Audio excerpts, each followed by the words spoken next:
Vamos en 3, 2, 1.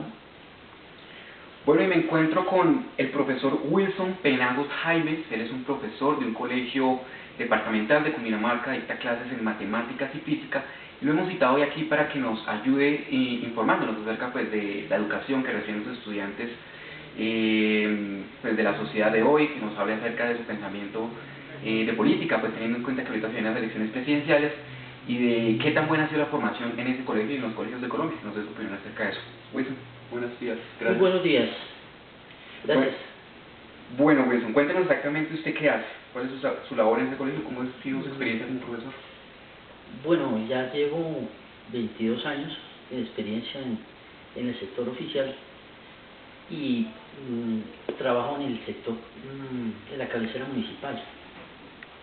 Me parece que la educación oficial es muy importante y se debe seguir defendiendo porque la educación pública es para todo el mundo. Nosotros debemos buscar que haya más oportunidades para que toda la gente tenga educación. Bueno, eso quería preguntarle, ya para entrar en tema, entrar en materia, una pregunta puntual es, ¿usted qué piensa de la educación de Colombia, del sistema educativo que tenemos en el país? El sistema educativo colombiano ha ido mejorando paulatinamente durante los años, pero siempre ha faltado algunos énfasis en algunas áreas de conocimiento que están haciendo falta para que Colombia mejore circunstancialmente en todo. ¿Cómo cuáles en el país? El caso, digamos, de las ciencias políticas y las ciencias económicas que se trabajan en el grado 11 deberían incrementarse porque tienen solamente una hora en la semana. Y yo pienso que debería dársele trascendencia porque el nivel político y social y la visión global que se tiene del país debe mejorarse básicamente con estas áreas: ciencias políticas, ciencias económicas. Bueno, pues interesante que lo diga porque según una estadística, tan solamente 4 de cada 10 estudiantes, de cada 10 jóvenes salen a votar cuando tienen la posibilidad. ¿Usted cree que esto sucede o en parte precisamente por la educación que reciben los estudiantes en el colegio o en la universidad? Lo que le comentaba, ahí ha faltado mucha intensidad horaria en esas áreas. Si esas áreas tuvieran mayor intensidad horaria, los estudiantes tendrían más oportunidades de participar activamente, preguntar y aprender cada vez más de su país. Entonces, ¿usted cree que más que intención y ganas de construir un país mejor por parte de la juventud, el problema es más cuestión de ignorancia, de que no conocen, digamos, nuestro pasado político, nuestro presente político? Sí, nosotros nos hemos dado cuenta en los últimos 10 o 15 años, la historia de Colombia, que es uno de los temas más importantes, ya no hay libros, prácticamente no hay libros. Acabaron los libros de historia. No hay libros de historia. Si usted revisa cuidadosamente los últimos 15 años, no hay libros de historia. No se habla, que son libros súper valiosos, no se habla en ellos de todo el proceso que ha habido históricamente desde los últimos presidentes. Y eso es grave porque si los estudiantes no conocen su historia, están condenados a repetir una historia mala. Bueno, pero usted me dice que no hay libros ahorita, pero ¿usted cree que el problema es ahorita que no hay libros realmente o que los estudiantes no leen los libros? Básicamente son dos cosas importantes. La primera es que falta más lectura. Lectura me parece que es súper importante hacerla, súper importante. No tiene, obviamente que si los libros son una referencia bibliográfica, porque ahorita nosotros tenemos el internet. Entonces en el internet nosotros podemos cuestionar muchas cosas, de igual manera el estudiante también las puede hacer, y esa ayuda tecnológica le podría servir al estudiante para actualizarse en toda la parte histórica. El estudiante moderno actual debe ser cada vez más autodidacta, debe leer más, debe preguntarse más cosas y acudir al internet para que esa ayuda tecnológica le sirva para ampliar su conocimiento. Recientemente el DANE nos dijo que un colombiano promedio lee 3 libros por año. Eso es muy poquito teniendo en cuenta que, por ejemplo, en Europa leen alrededor de 12 y 14 libros por año. ¿Por qué creen que en Colombia la gente no lee? Es importantísimo, la razón por la cual no leen es por las comodidades que se tienen en la actualidad. O sea, muchas cosas, muchas comodidades que tenemos en la actualidad permiten que el estudiante se vuelva cada vez más perezoso y no lea porque ya tiene todo a la mano. Y le falta mucha capacidad de análisis y de crítica. Por eso es que ahorita en las pruebas saber se incrementó la lectura crítica. Yo pienso que más que leer, es leer críticamente, analizar más el contexto que tiene el país y el contexto que tiene cada estudiante para mejorar esa visión que se tiene del mundo. Bueno, pero usted me ha hablado ahorita de las comodidades que tiene la gente, que hace que, digamos, no sé si se refería, por ejemplo, a la evolución de la tecnología, que estamos ahorita con los televisores, con el internet, con el computador, y prefieren hacer ese tipo de cosas que agarrar un libro y leer. Sin embargo, en Europa, por ejemplo, o en Estados Unidos, tienen también esas mismas comodidades. ¿Por qué allá es diferente que acá? La situación económica, política y social es totalmente diferente. Aquí hay pues mucho menos oportunidades para las personas, tanto de estudiar como de trabajar. Esa es la gran diferencia. Y nos llevan 50 años de experiencia y de tecnología que son muy difíciles de rebasar.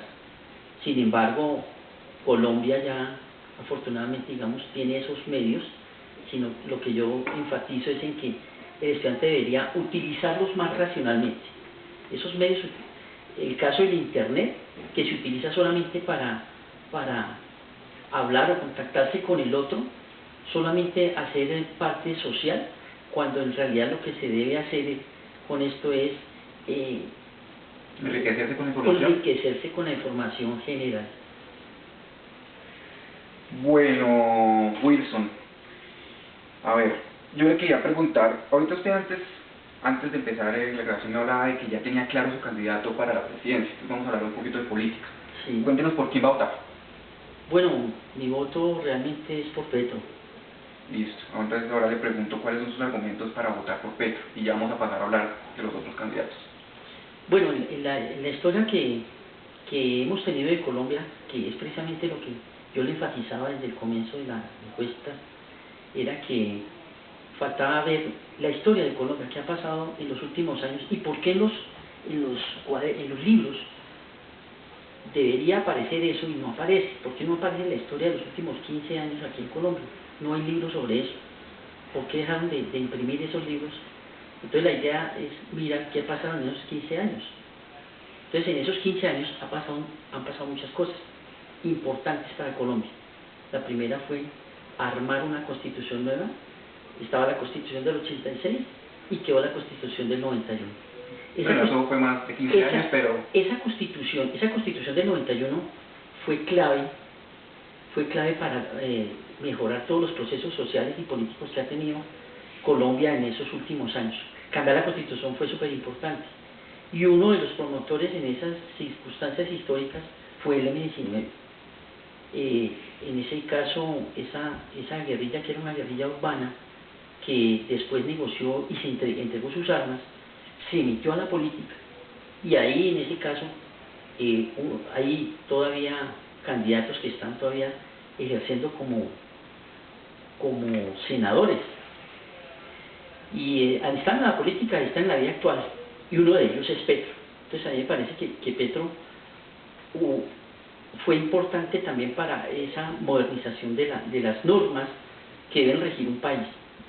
Esa constitución modernísima porque ya se habla de los derechos fundamentales que debe tener un ser humano, de cómo no deben ser entorpecidos o cómo no deben ser masacrados por algunas instancias militares de ultraderecha. Entonces esa situación es la que hace que Petro sea valioso en esa parte de la Constitución. También por su manejo como alcalde. Él fue alcalde de Bogotá. ¿Le parece que hizo una buena labor como alcalde de Bogotá? Hizo una buena labor, Lo que pasa es que los medios de comunicación fueron bastante duros con él, pero hizo una buena administración. Las razones son muchas. Ha trabajado mucho la parte ecológica, o sea, buscar que, en el caso de Bogotá, que la Vanderhamen, que son zonas que se deben proteger y cuidar de que el avance del capitalismo no deteriore el planeta. Entonces, él tiene, digamos, ideas planetarias para salvarlo muy importantes. Esa parte ecológica me parece muy importante de Petro. La parte también social, también es muy importante. Cuando él estuvo en la alcaldía, él hizo un subsidio para que las personas no pagaran mascota en el Transmilenio. Entonces esos 1.600 pesos que pagaban durante todo el periodo que él estuvo, él hizo un subsidio para que la gente no lo pagara. ¿Qué piensa de esa gente que dice que Petro es populista y también la gente que dice que es un mal administrador? Porque ahorita que usted toca el tema de los Transmilenios, tengo entendido que el déficit económico que le dejó a la empresa Transmilenio pues fue bastante grande y eso le afectó muchísimo, y eso es por lo que supuestamente el alcalde Enrique Peñalosa, que es el actual, está cobrando ahorita 2.300 pesos para subsanar ese déficit. ¿Qué piensa usted de eso? Hay intereses económicos y políticos en el Transmilenio, y uno de los que más interés tiene es precisamente Peñalosa. Peñalosa tiene unas importantes acciones en Transmilenio, entonces a él le convenía ser alcalde para poder seguir manejando su negocio, porque eso es un negocio. Por eso es que después, cuando ingresó este nuevo alcalde, le han hecho tres alzas y ya no lo llevan 1.600, ya lo llevan 2.300 pesos, y el que no tenga 100 pesos que le falten para subirse al Transmilenio no puede subirse. O sea, ¿usted no cree que cuando Petro estaba de alcalde, Transmilenio fuera a quebrar, por ejemplo? ¿No cree que eso fuera a pasar? Cobrando tarifas a ese precio. Eso es lo que se dice, pero usted no cree, o ¿cómo se posiciona? Administrativamente hubo un financiamiento del distrito precisamente para que la gente pagara, por lo menos no pagara más en ese transporte, que es un transporte que en el fondo, así como vamos a pasar un transporte bastante costoso, mucha gente no tiene de pronto la posibilidad de disfrutar. Entonces yo pienso que el Transmilenio, más que Transmilenio como empresa, deben existir otras empresas paralelas a ella que le aporten a la ciudad, porque la ciudad es un caos, automovilísticamente hablándolo, es un caos. Bueno, pasemos a hablar de los otros candidatos. Ya me plantó su posición sobre Petro. Digamos, ¿usted se inclina por un pensamiento izquierdista? No tanto de izquierda, sino un pensamiento que de pronto tenga más en cuenta al sector menos favorecido de la ciudad. Bueno, en ese caso entonces le pregunto, ¿por qué Petro y no Fajardo, por ejemplo? Fajardo también me gusta. Fajardo tiene posiciones muy importantes.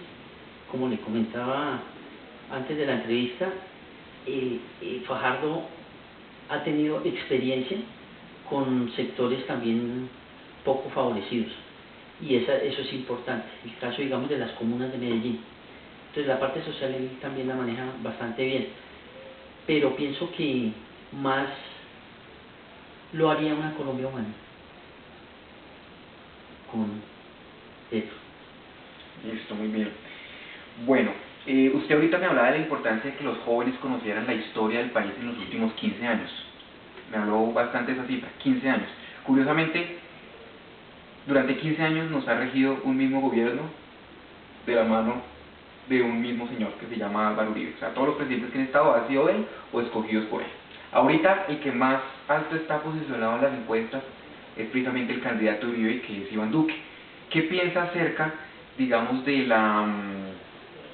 mandato que ha tenido Uribe, de que mueve ahorita muchísima gente en el país y que posiblemente vuelva a tener un próximo candidato? Porque puede pasar para Sí, un próximo presidente mejor.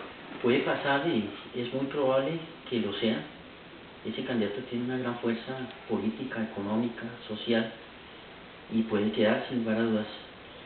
pero el problema es que se ha llevado durante los últimos años un proceso de paz que llevó el último presidente, y este último presidente que ganó el premio Nobel, el presidente de la paz, busca que haya más tranquilidad, más armonía, que la gente pueda salir a las calles, que tenga seguridad, que tenga tranquilidad, que no sepa que estamos en guerra, que la guerra ya se acabó, la guerra ya es una utopía, que prácticamente con la desmovilización de las FARC ya prácticamente queda un grupo minoritario que se puede manejar fácilmente.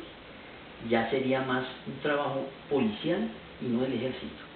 Entonces, esa parte, digamos, en el caso, digamos, de un manejo guerrerista, cambiaría las opciones sociales, porque otra vez la gente que ya se había desmovilizado pueda volver nuevamente a ser guerrera, y eso no le conviene a un país que con 50 años de guerra ya se ha demostrado que efectivamente no conduce a nada. La guerra no conduce a nada. Si queda un candidato de este estirpe, ¿qué es lo que va a pasar? Va a continuar, se va a acrecentar esa guerra, porque ese proceso de paz se va a ir se va a derrumbar bastante, porque el candidato no está de acuerdo con ese proceso de paz. Pienso yo que sí es importante, se ha avanzado muchísimo. De esos 50 años ya llevamos prácticamente 4 o 5 años que se logra ver que la paz es más garantía para la gente, se invierte menos en paz y se invierte mucho más en guerra. Entonces eso hace también que la economía de un país caiga al suelo, y obviamente con todos sus habitantes. Bueno, usted también antes de la entrevista, así como le está haciendo ahorita, planteó una posición bastante favorable con el proceso de paz. Dice que está completamente de acuerdo y que es algo que le beneficia mucho al país. En ese contexto, entonces, ¿por qué no votar por Humberto de la Calle, que fue el arquitecto y el artífice de ese proceso de paz? Sin lugar a dudas, si nosotros hablamos de una persona de experiencia, como le comentaba anteriormente, la persona que más experiencia tiene en el proceso de paz es Humberto de la Calle. El problema de Humberto de la Calle es que está con el Partido Liberal. El Partido Liberal ahorita tiene una opción muy pequeña a nivel de votación y de estadísticas de votación, y eso haría que entonces de la Calle no lo tuvieran en cuenta. A mí me parece que el candidato perfecto realmente, por su experiencia y todo, sería de la Calle, pero como no tiene opción, y ahorita están hablando más de que en las encuestas solamente hay dos, que en este caso está Duque y Petro, pues la única opción que nos quedaría sería Petro. O sea, entonces usted me dice que va a votar por Petro para hacerle competencia a Duque, para que Duque no llegue al poder. No, competencia no, para que continúe el proceso de paz.